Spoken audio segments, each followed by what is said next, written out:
Puffed up Percy. Little Percy was puffed up with pride because he had won a prize at school. And the prize was a beautiful book. Percy was straight. Percy went straight home to his mother and showed it to her. Shall I read out to you from my new book?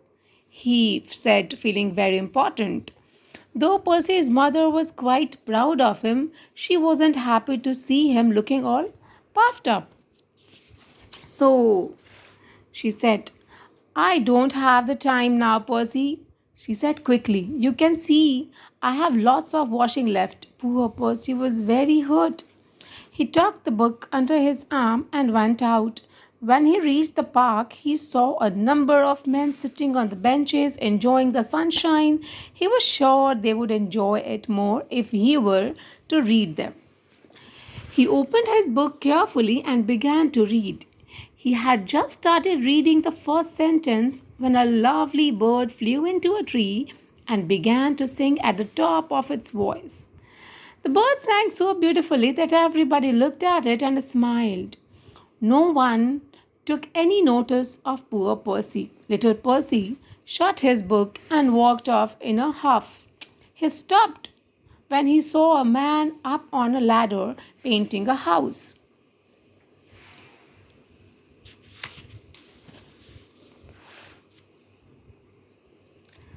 It seems quite easy to paint a house. Anyone can do it, said Percy.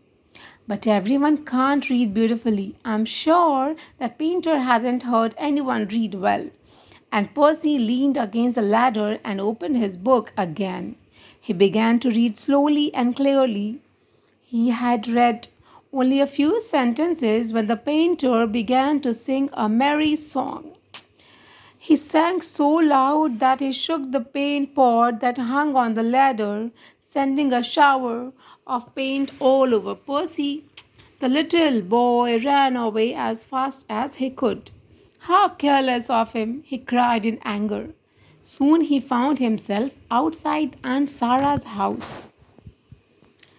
Now Aunt Sarah's sight was bad and she couldn't read much herself, so Percy was certain she would like him to read to her. Oh, hello, Percy. How nice of you to come and see me, she said, opening the door.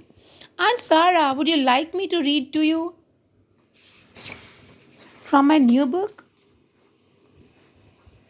Asked Percy. Shall I begin now? Oh, I would love to hear you read like Percy, little Percy, said Aunt Sarah, but I am quite busy at the moment. As you want to do something for me, I would be very grateful if you polish my spoons. Percy turned all hot with anger. Polish the spoons indeed. I have laid out the spoons on the kitchen table as I was going to do them myself, said Aunt Sarah. You shall get two of my nice rice cakes after you finish. Poor Percy was so annoyed at having to polish the spoons that he did them very badly.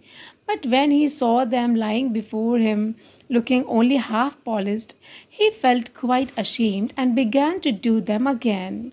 Being very happy, he polished so hard that the spoons shone bright when he had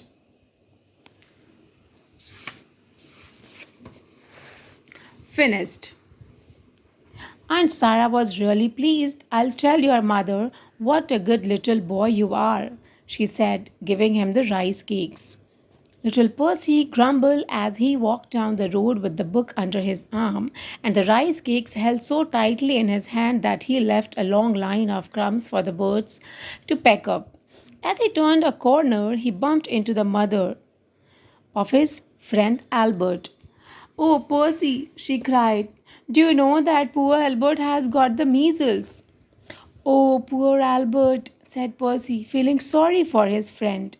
He has to stay at home and is so lonely, said Albert's mother. No one can go near him as they might catch the measles. The poor boy can't even read because the light hurts his eyes. But I have already had the measles, so I can go to him, cried Percy, and I can read to him from my new book that I got as a prize today. That's a great idea, Percy, said Albert's mother. Come along with me. I am going home with this medicine I just bought for Albert.